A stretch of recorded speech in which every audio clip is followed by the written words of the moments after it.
Economists absolutely expected a very strong rebound in the economy after we finally got through the trauma of the financial crisis and the recession. Never happened.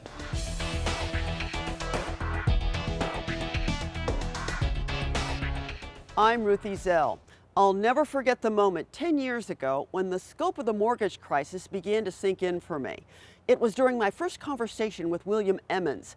He's the lead economist with the Center for Household Financial Stability at the Federal Reserve Bank of St. Louis. He showed me the data on subprime mortgages going into default across the country and those projected to go into default. It left me stunned and fearful for the U.S. economy. Nine Network's initiative facing the mortgage crisis was a direct result of the Federal Reserve reaching out to public media. In turn, Nine Network partnered with trusted nonprofit organizations and alerted homeowners that help was available if they were falling behind on rising payments to their subprime loans. A decade later, with the benefit of hindsight, Bill Emmons shared his thoughts on where the economy stood then, where it is now, and why, and where it's headed. Please note, views expressed in this interview do not necessarily reflect official positions of the Federal Reserve Bank of St. Louis or the Federal Reserve System. One of the things the financial crisis gets blamed for that it probably shouldn't get blamed for, and that's slower growth in the economy. Certainly you can point to people who were saying things like this at the time, but it's only now, really 10 years after the most dramatic part of the crisis, that the evidence is clear enough that we can look back and see that part of the reason the economy didn't bounce back as strongly as we expected, why the recovery was slower, weaker than we expected, was because there were changes in the economy that had already started to take place before the crisis.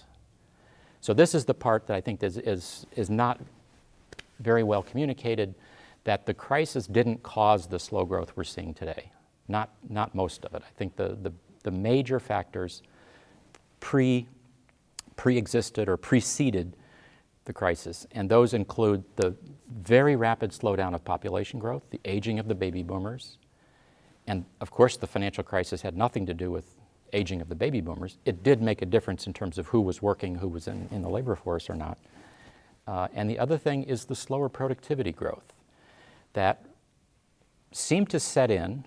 I mean, as we get further away from it, it's easier to kind of see in some of the numbers and the trends, but that slowdown in the productivity growth was already happening before the crisis.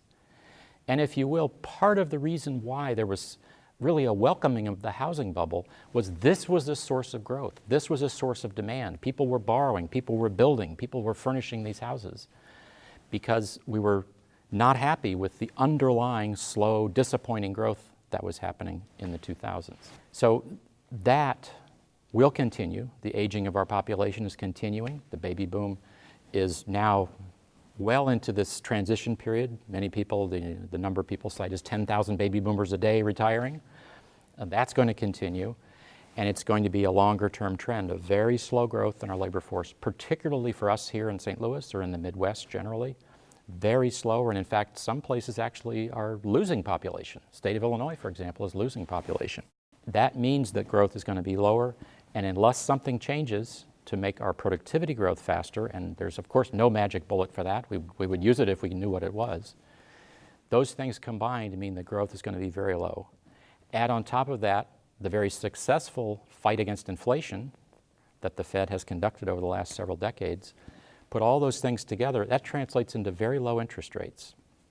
Things like mortgage rates, which are now in the 4 to 5% range. You can never say for sure, but it doesn't look like they're ever going to go back up to the 6, 7, 8% range, which people thought maybe was normal before. So that's a change in mindset, these very low interest rates. It's creating some complications for the Fed in terms of how we think about monetary policy, how much flexibility we'll have to change interest rates when another recession comes. So that's, I guess, the idea that the financial crisis had a lot of impacts on a lot of different parts of our economy.